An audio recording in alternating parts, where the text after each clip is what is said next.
there are these men, all right, dressed up in sheepskin, pretending to be the men of God, pretending that they love Christ, selling the gospel, selling Jesus, selling God, and of course, packaging God and putting him in bottles and selling him to our people.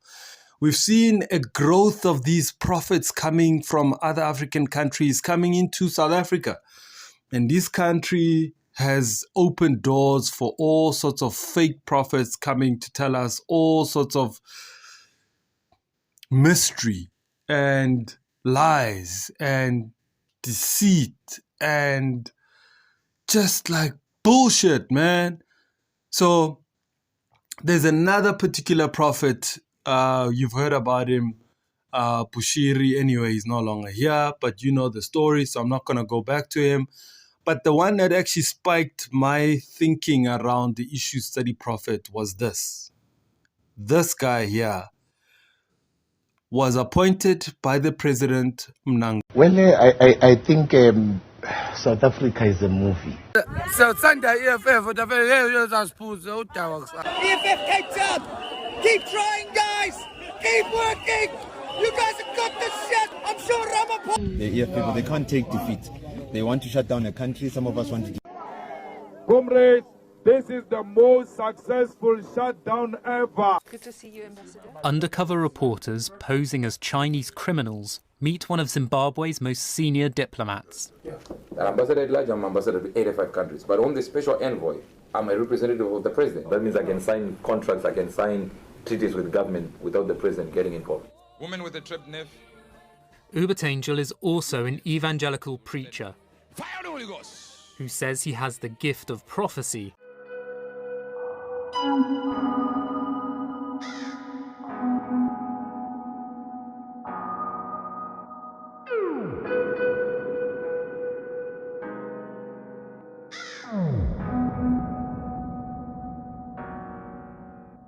Welcome to it, man. This is the Free Ride Podcast. And of course, this is the Unfiltered Truths. Thank you so much to all of you who keep liking, who keep sharing, who keep following. And I keep seeing you guys. And of course, it's been some time since I've last recorded a show. And of course, that is still going to come through. And of course, in the month of April, that's where I'm going to start with my interviews. I've got some interviews lined up. Happy V, my boy, he's organizing an event. And of course, this is why I really liked his concept, is because he's a young guy. He's an entrepreneur. He's trying to hustle. He understands a lot of the up-and-coming artists, Kosoweto, are going through a bit of a difficult time. And of course, him being an artist himself, he thought, let him organize an event that is going to cater for young people. And of course, I'll tell you all about it. What our preachers happy with the V stands for peace. Bring it in Shana announcement real quick. Please do book the Be Happy NYE Festival tickets. There's 3 packages available. There's parking. There's 50 that's available for free right now, and there's stall for style. If you want to bring your business into the event and sell some items, some food, accessories, clothing, you can come through. It's simply visit the website link that's provided on the description. Plus, there's entry general tickets currently available in the website for EP Happy NYE Festival. That's available for free. So make sure you do come through and let's have fun.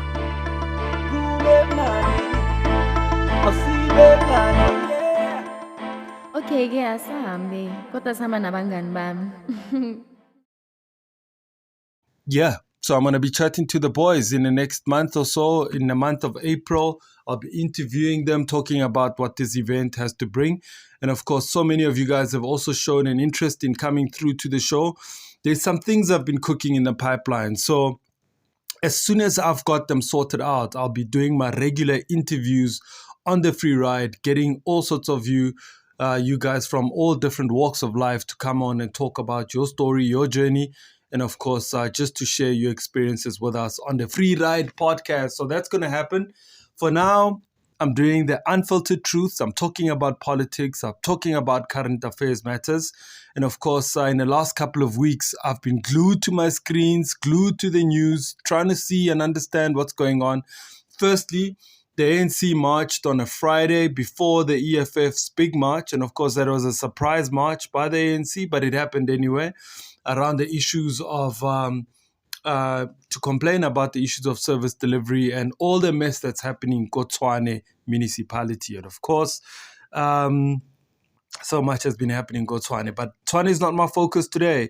My focus today is the EFF shutdown that went down last week. It's been 7 days, and my questions are, has the president of the country resigned?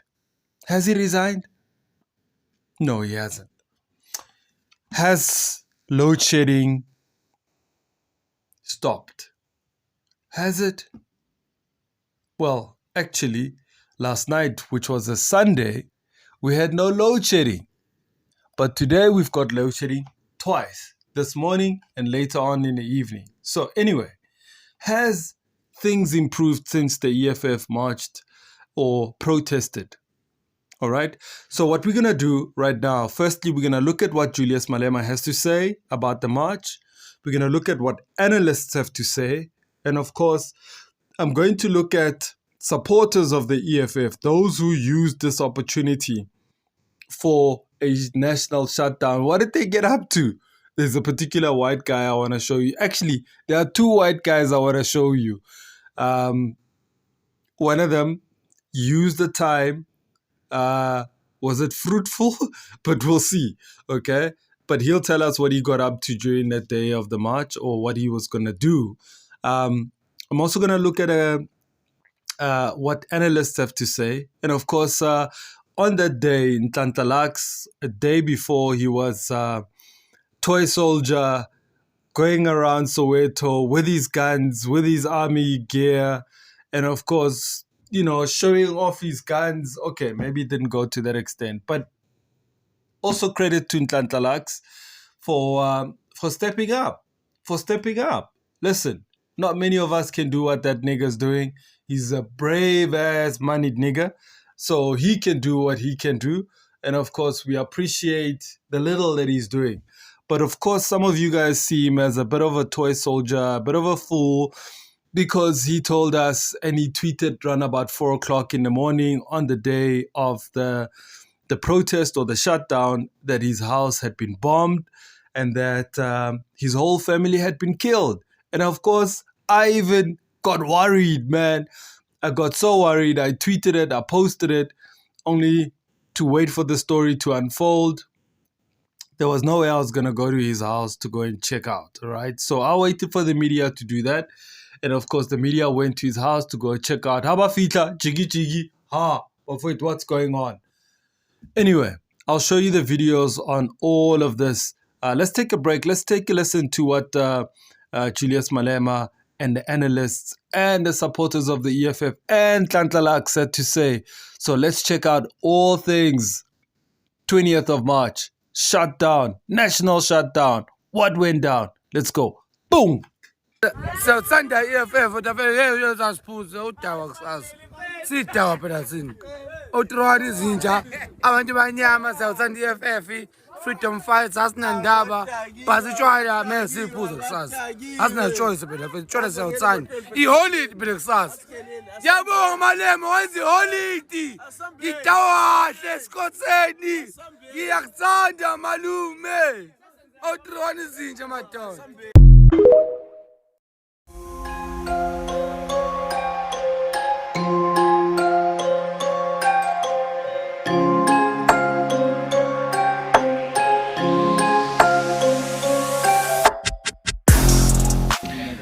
I just want to hear from you, Uti.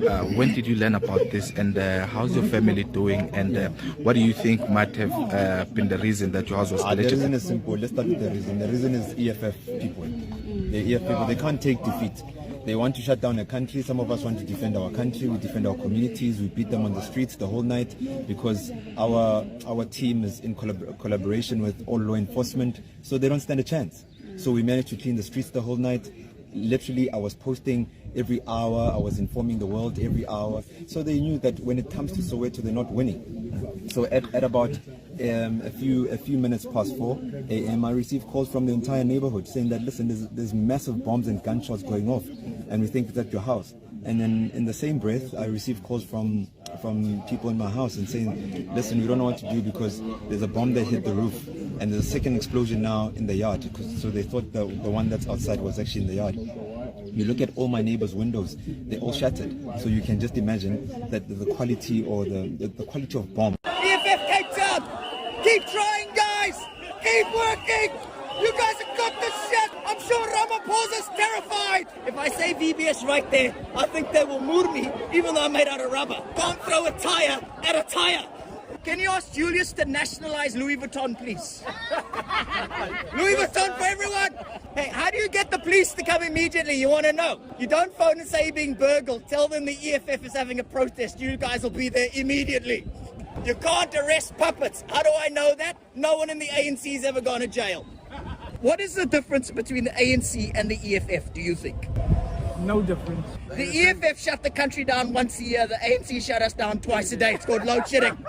The national shutdown has been a massive success in spite of the police arresting 87 EFF members and 26,000 tires. The tires are out on bail.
Comrades, this is the most successful shutdown ever in the history of struggle in South Africa. Today, on my way here, they said they are cancelling load shedding for today because there is no demand of electricity today because the factories are closed. Yes. The consumers of electricity, the biggest consumers of electricity are closed. Yes. And that's why scientifically you should measure the success of this shutdown. Today, there is no big mall, there is no small mall, no shop, no factory, no school, no nothing is open today. All of them are closed. What makes matters worse, in Richards Bay, there is no single truck that was seen. There is no single train that was seen. Today, South Africa is shut down. Here are my reflections on the protest. 3 things. Number 1, I think that the EFF had a very successful protest. They were able to show numbers. They were able to have a peaceful protest. And they were able to do so across the country. To run a protest of that magnitude in a variety of locations is not easy. And they were able to pull that off, number 1. So I think that you can give them a win. Number 2, I think that they showed the nerves of the government and the nervousness of the Ramaphosa administration because they overreacted to all of this. The deployment of 3,500 soldiers at a cost of 166 million rands, the ministers who were making all of the announcements across various platforms for a very long period of time, that showed jitters. It showed real lack of confidence in their man. Because sometimes when you overreact, the public can understand the implications of that. It's basically like Julius went, and they were like, and when you flinch, you show everyone that you are afraid. So that's number two. Number three, I think that a lot of people were also exposed for racism, because there was a presumption that because, you know, this protest is led by Black people, this protest is by this group of poor people, therefore the assumption legitimately is that the protest will be violent. And a lot of the rhetoric about violence is not corroborated by any of the protests that the EFF has had. They have had massive protests for over 9 years where there were no instances of violence. There was 2 where there were issues with vandalism. I think it was the Clicks shop in Sandton. But aside from isolated incidents, I don't think that you can argue that there's a pattern of behavior that can lead you to conclude that the protest will be violent. Anyway, those are my thoughts. What are your thoughts about the protest and some of the sideshows that happened? For instance, the fake bomb scare at Soweto Man's house. Let's have a conversation. You saw it for yourself, man. South Africa is a movie. Well, I think South Africa is a movie. We live in a drama. It's a series. Every day you will be shocked by something new. We have even forgotten what shocked us 2 weeks ago. You know, every day. There's always something happening.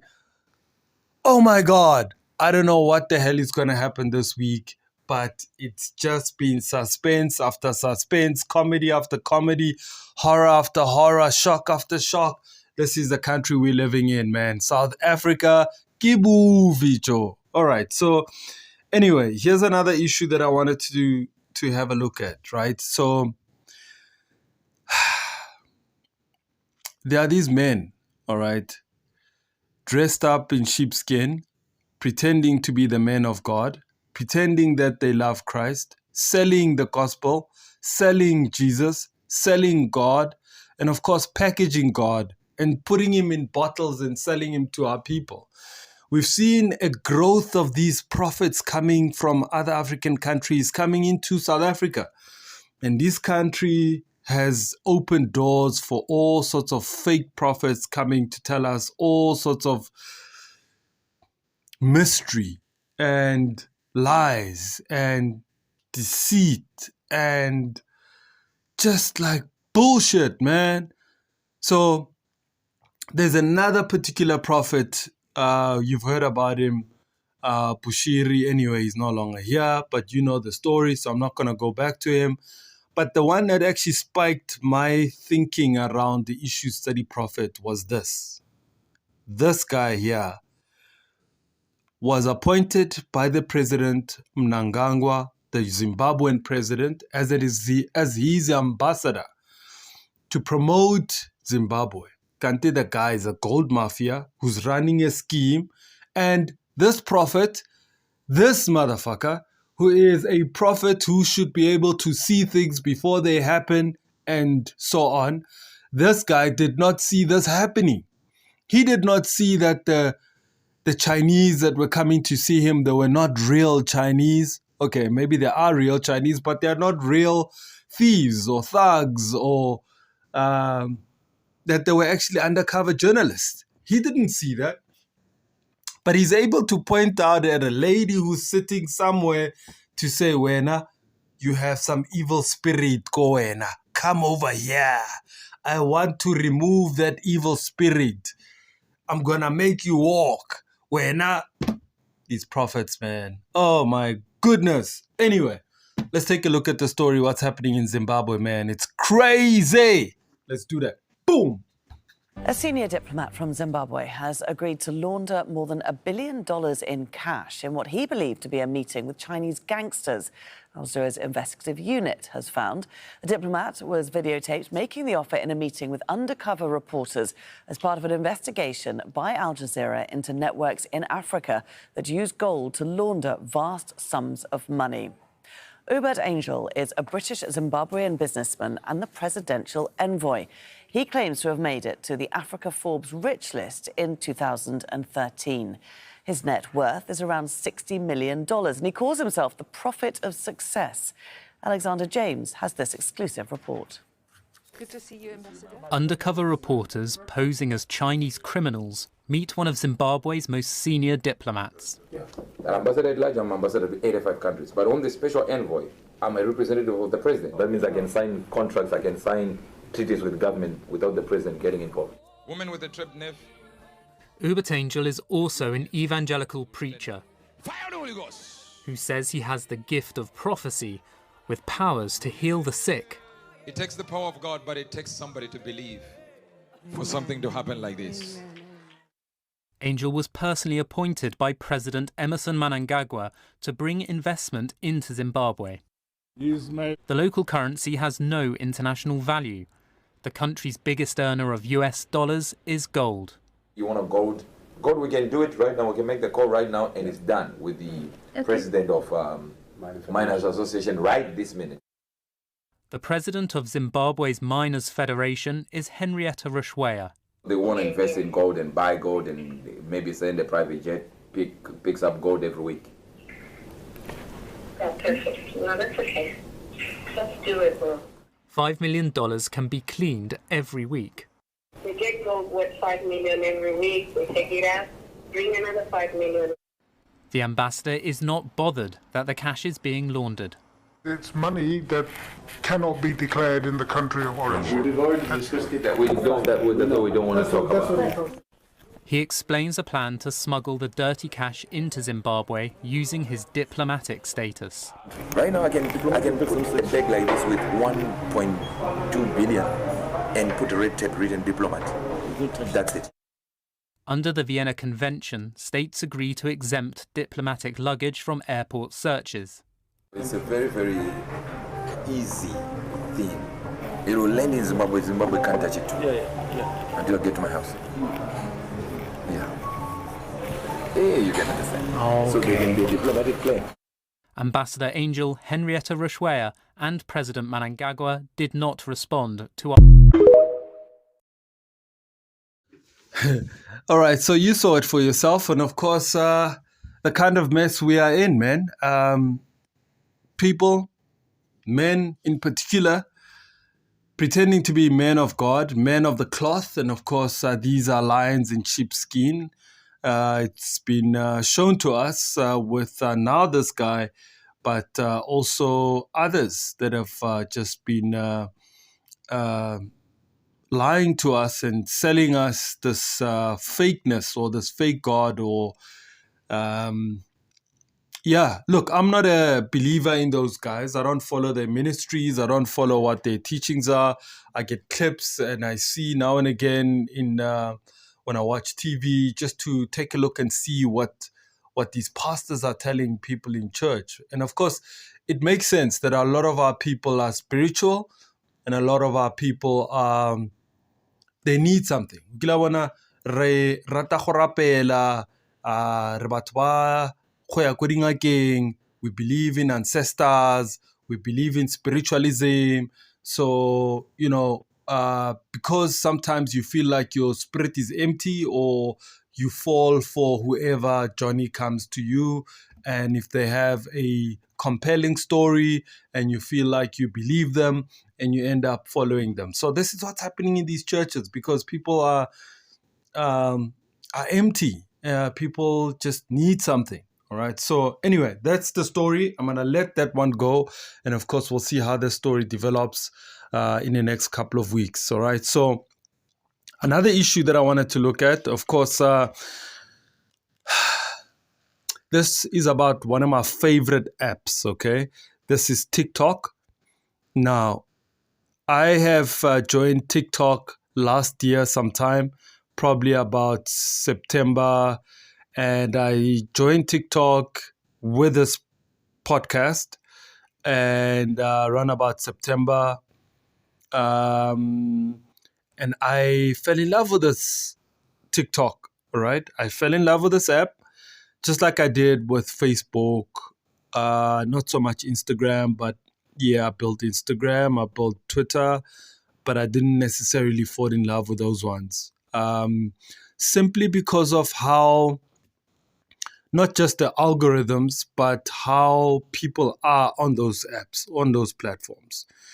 But with TikTok, it's a bit of a different story, is that it's a pure platform for creatives. I mean, you dance, you can go on TikTok. You sing, you go on TikTok. You're a motivational speaker, you can go on TikTok. You're a pastor, you're on TikTok. So it's just a platform for everyone.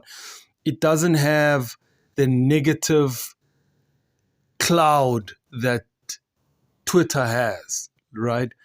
Especially if you look at Black Twitter, especially if you look at how people can pull each other down on Twitter.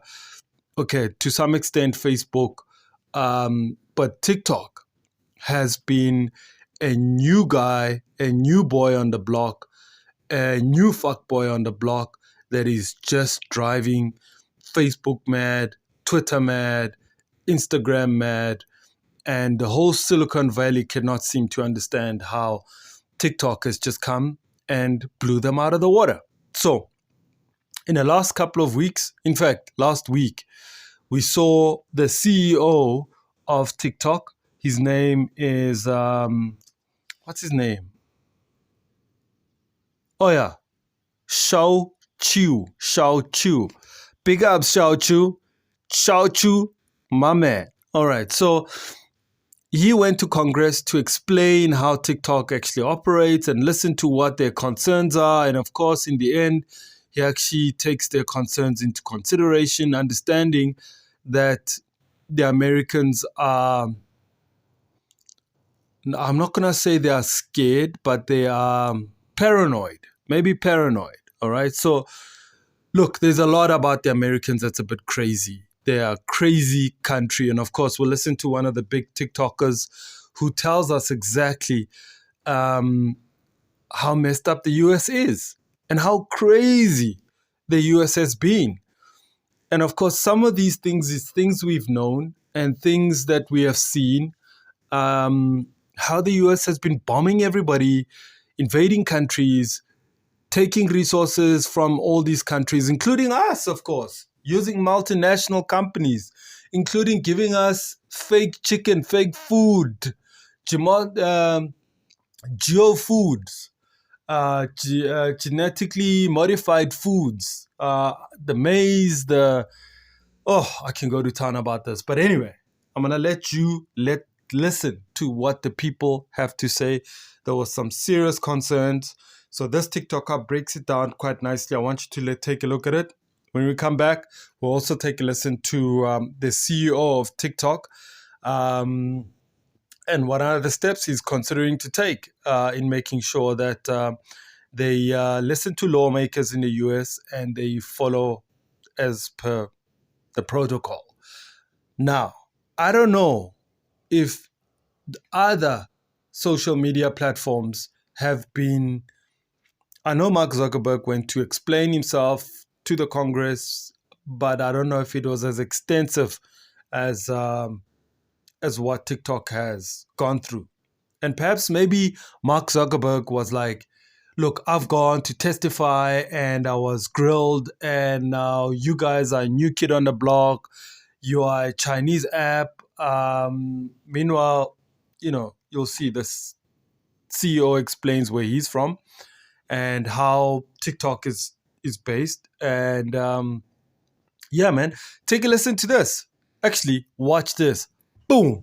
Since TikTok is probably actually going to get banned this time, I wanted to talk about some of the very disturbing things that I noticed from today's congressional hearing with TikTok's CEO. And the reason that I think that TikTok is going to be banned is because for the first time in my entire adult life, I saw Congress Democrats and Republicans unanimously come together on something.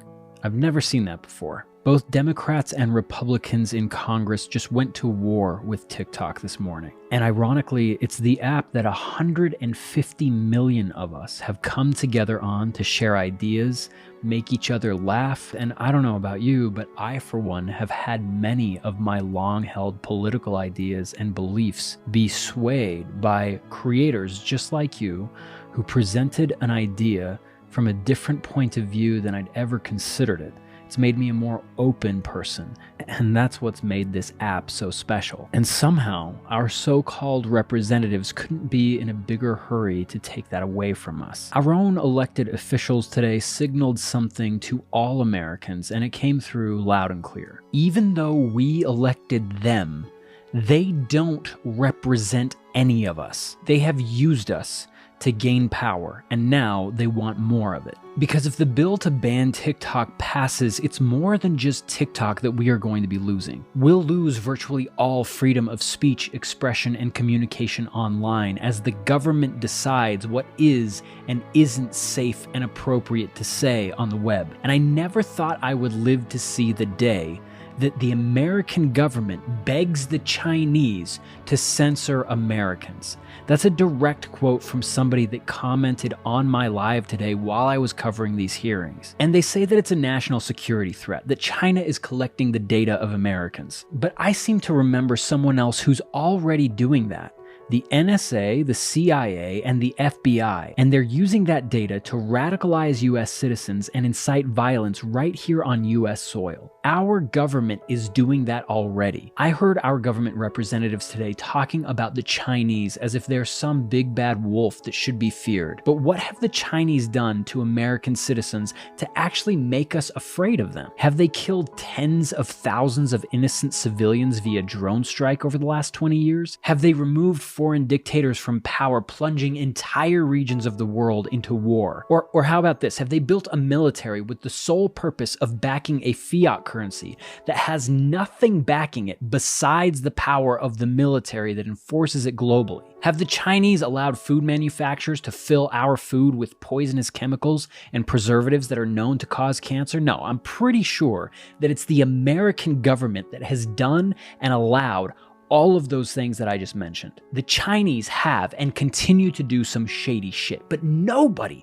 cluster fucks the planet like the United States of America. And the thing that makes my blood boil is all of the carnage and death and destruction and pain that our country exports to the rest of the world is done against the will of the United States people. I don't know of a single American that is okay with all of the violence and chaos that our country has caused over the last 2 decades just to pad the pockets of the few families who have ties to the military-industrial complex and the government that enables it. Because the last I checked, there are no governments who have the track record for destroying lives like ours does. And that's the irony behind what I saw today during this congressional hearing. A bunch of representatives of a system that has blood on its hands, pointing the finger at a Chinese app for granting free speech to a population that is supposedly guaranteed that right by their constitution and by God himself. And is it any surprise to Congress and other government officials that Americans are going to use that free speech to criticize and question their government? It's literally in our DNA as a people to do that. The people that founded this country chose liberty and death over being told by a dictator how to live their lives. This is supposed to be America, the land of the free, and it sure feels like our government is trying to convince us that that's not the way it's supposed to be. It's crazy to me, but this is really uniting the American people. People left and right are starting to question their own politics. I'm seeing it in people's eyes. People saying, am I really a Republican? It sure doesn't feel like I'm being represented by the people who promised to protect my freedoms. Am I really a Democrat? It certainly doesn't feel like the people I elected are progressing the country in a direction that looks like it has a brighter future than where we came from. Collectively, we all agree we're heading into a corner that we don't want to be in. Because this hearing has made it really clear who our elected officials serve. It's not us. It hasn't been for a long time, and the people in this hearing aren't qualified to ask the questions that they asked this morning. They're not even qualified to lead the country, because the American people are simple. We just want to be left alone. We want to raise our families, make sure that they're safe, happy, and healthy, and we want that same thing for everyone else that wants to come here and build that kind of life. We don't want to ban apps. We don't want to stifle free speech. We certainly don't want to fund foreign wars or invade foreign countries the moment that oil is found. We want to be left alone. We want peace. We are craving a way to learn to respect each other again, and TikTok has given us that space. And the fact that Democrat and Republican leaders are so united in wanting to ban this app tells us all we need to know about who is responsible for things continually going from bad to worse in this country, regardless of what your political views are. So if this platform is banned, wouldn't it be something if we all considered a new party? A party that actually represented us as people? Wouldn't that be something? Chair Rogers, Ranking Member Pallone, members of the committee, thank you for your time. I am Shou Chu, and I'm from Singapore. That's where I was born, as were my parents. And after serving in Singapore's military, I moved to the UK to attend college, and then here to the US to attend business school. I actually met my wife here. By the way, she was just born a few miles away from here in Virginia. 2 years ago, I became the CEO of TikTok. Today, we have more than 1 billion monthly active users around the world, including over 150 million in the United States. Our app is a place where people can be creative and curious, and where close to 5 million American businesses, mostly small businesses, go to find new customers and to fuel their growth. Now, as TikTok has grown, we've tried to learn the lessons of companies that have come before us, especially when it comes to the safety of teenagers. While the vast majority of people on TikTok are over 18, one of our fastest growing demographics are people over 35. We spent a lot of time adopting measures to protect teenagers. Many of those measures are firsts for the social media industry. We forbid direct messaging for people under 16, and we have a 60-minute watch time by default for those under 18. We have a suite of family pairing tools so that parents can participate in their teens' experience and make the choices that are right for their family. We want TikTok to be a place where teenagers can come to learn, which is why we recently launched a feed that exclusively features educational videos about STEM. STEM videos already have over 116 billion views on TikTok. And I think TikTok is inspiring a new generation to discover a passion for math and science.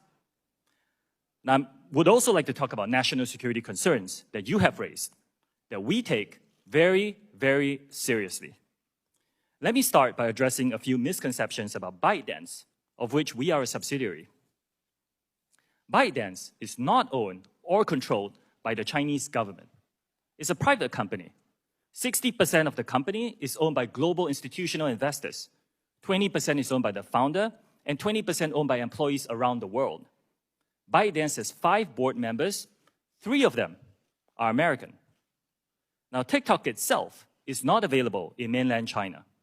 We're headquartered in Los Angeles and in Singapore, and we have 7,000 employees in the US today. Still, we have heard important concerns about the potential for unwanted foreign access to US data and potential manipulation of the TikTok US ecosystem. Our approach has never been to dismiss or trivialize any of these concerns. We have addressed them with real action. Now, that's what we've been doing for the last 2 years, building what amounts to a firewall that seals off protected US user data from unauthorized foreign access. The bottom line is this: American data stored on American soil by an American company, overseen by American personnel. We call this initiative Project Texas. That's where Oracle is headquartered. Today, US TikTok data is stored by default in Oracle servers. Only vetted personnel operating in a new company called TikTok US Data Security can control access to this data. Now, additionally, we have plans for this company to report to an independent American board with strong security credentials. Now, there's still some work to do. We have legacy US data sitting in our servers in Virginia and in Singapore. We're deleting those, and we expect that to be complete this year. When that is done, all protected US data will be under the protection of US law and under the control of the US-led security team. This eliminates the concern that some of you have shared with me that TikTok user data can be subject to Chinese law. This goes further, by the way, than what any other company in our industry have done. We will also provide unprecedented transparency and security for the source code for the TikTok app and recommendation engine. Third-party validators like Oracle and others will review and validate our source code and algorithms. This will help ensure the integrity of the code that powers what Americans see on our app. We will further provide access to researchers, which helps them study and monitor our content ecosystem. Now, we believe we are the only company that offers this level of transparency. Now, trust is about actions we take. We have to earn that trust with decisions we make for our company and our products. The potential security, privacy, content manipulation concerns raised about TikTok are really not unique to us. The same issues apply to other companies. We believe what's needed are clear, transparent rules that apply broadly to all tech companies. Ownership is not at the core of addressing these concerns. Now, as I conclude, there are more than 150 million Americans who love our platform, and we know we have a responsibility to protect them, which is why I'm making the following commitments to you and to all our users. Number one, we will keep safety, particularly for teenagers, as a top priority for us. Number two, we will firewall protected US data from unwanted foreign access. Number three, TikTok will remain a place for free expression and will not be manipulated by any government. And fourth, we will be transparent and we will give access to third-party independent monitors to remain accountable for our commitments. I'll be grateful for any feedback that you have, and I look forward to your questions. Thank you very much. And so you heard for yourself, that's what's happening around the world of TikTok and social media, and of course, one of our favorite apps. I love TikTok because of the algorithms. They've been absolutely unbelievable. If my content is interesting, it hits the roof. It's not like where you've got to have a whole lot of followers in order for you to actually get a good viewership, a lot of likes, etc. TikTok is based on interest, which is what is really, really cool. I don't know if the algorithms have really changed in the last 2 months. I've seen some videos and I've seen people complain, so I don't know what's going on. I don't know if they want to go the YouTube Shorts route, where they create a fund for creatives, and now they've changed the algorithms because you can't just pop one video and hit 50,000, 100,000 views like we could last year. I mean, some of my videos have hit 500,000 views, 200,000 views, 100,000 views, 50,000 views, like some crazy. I mean, at some point, I saw the numbers hitting just over 2.5 million across my TikTok page. And whereas on Facebook, the Facebook page is slow, my Instagram is slow, YouTube is steadily growing, but the algorithms are nothing compared to what TikTok has to offer. Anyway, I'm going to let that one go. Here's the issue I wanted us to look at. I mean, this is going to be the last issue for the day. And of course, as a Free Ride podcast, there's unfiltered truths. This is one of my concerns as a citizen of this country. Okay. So firstly, I'm a taxpayer. You're a taxpayer. Whether you are unemployed or you are employed, you still pay a form of tax or the other, or people around you that you live with are taxpayers. And we've seen in the last couple of weeks, in fact, a friend of mine, Rob, was telling me, a Jewish guy, he's been on the show before, he's a friend of the show. He was telling me, Sip, I've just sold my house, bro. I've sold my flat and I sold my house. I'm ready to go. And I'm like, why are you going? He's like, Sip, so many of my friends are leaving South Africa. And I'm like, why? Why? He's like, Sip, let me tell you, bro. The guy's about probably 50 something, 58, 56, almost 60. Great guy. Charmer of note. Awesome guy. So he says, a lot of my friends are leaving. They are leaving because they don't feel safe. They feel like the country is going down the drums and the level of crime is just escalating. The level of corruption is just escalating. People do not feel like they want to pay their taxes to South Africa because they can see what South Africans and our leadership and are doing with our taxes. So their complaints, of course, whether they're justified or unjustifiable, they feel like their money is going to be wasted by politicians. And of course, we've seen just some few examples. The president's cabinet has bloated up. There's just an increase in terms of government employees. There's just an increase in terms of salaries, unions demanding increases, and money being recklessly spent. The Auditor General, every year, he gives us these his reports. And of course, when you look at his reports, you will be shocked by the level of Ngari. Moto asna asathola khatala asathola ana le tswalo. You know, they've got no fear, they've got no, they are brazen about it. They are brazen about it.